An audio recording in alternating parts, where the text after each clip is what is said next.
Hello everyone, my name is Denise Dandunege. Today I am going to present a teaching resource to children between 3 to 5 years. The event I have chosen is National Night of Week, which is on 5th to 12th July. That celebrates the history, culture and accomplishments of the Aboriginal people and Torres Strait Islanders. Night of Week can be used as a great way of teaching the children about the rich cultures, histories, and contributions made by Aboriginals and Torres Strait Islanders. Children will learn to give respect to the indigenous views and build an understanding of diversity in their community and the wider community through interesting and age-related activities.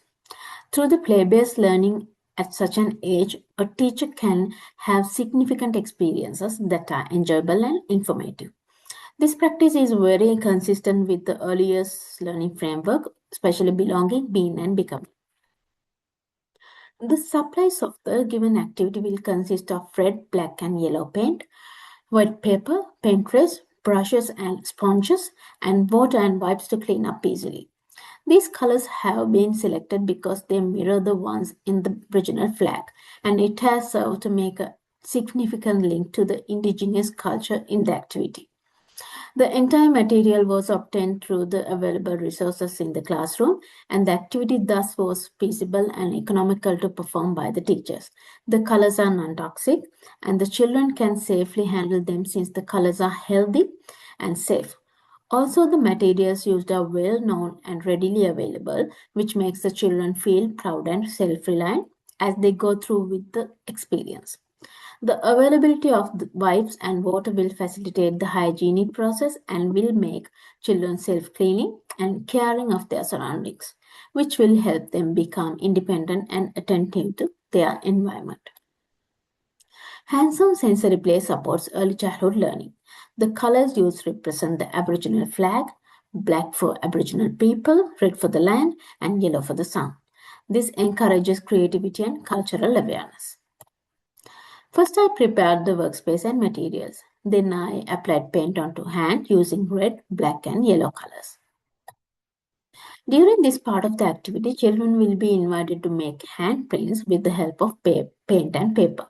The child picks the color of his or her choice and rubs his or her hands on the paper, making a distinctive mark. It is not only an enjoyable process that is sensory, it is also a process that promotes self-expression and creativity.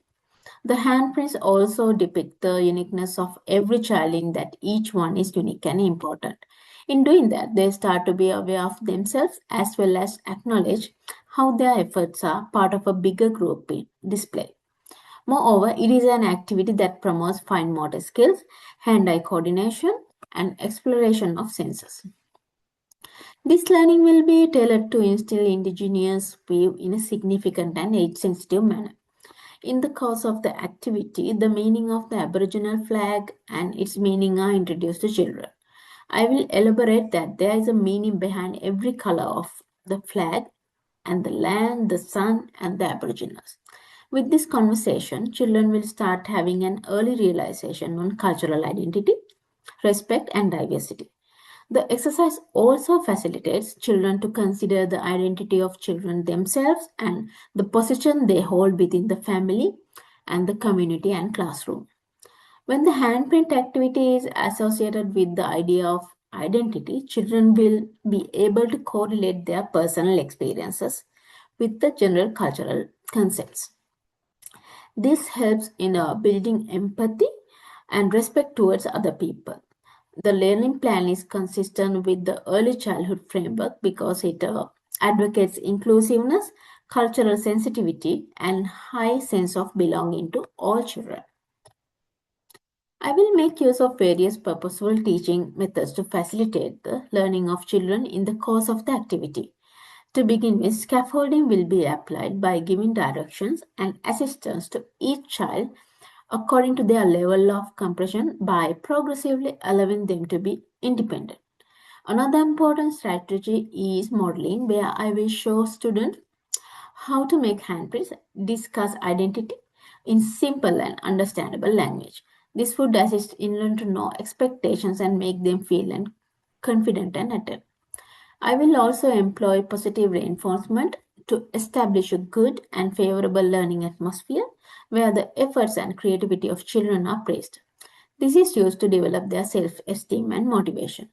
I will also pose open ended questions like what makes you unique? What is your idea about the handprint? To encourage thinking, communication, and reflection.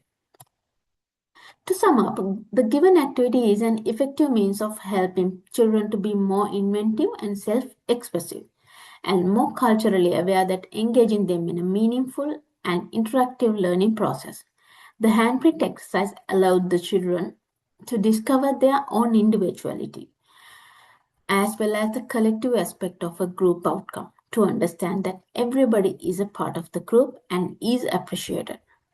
To use of the indigenous perspectives, especially the introduction of the Aboriginal flag and its meanings, helped the children to gain an early insight about culture, respect, and diversity. Teaching wise, this activity helped to understand that it is necessary to incorporate indigenous views into regular learning processes and not to consider them as isolated or even infrequent issues. These are the academic references used to support this presentation. Thank you, audience, for listening.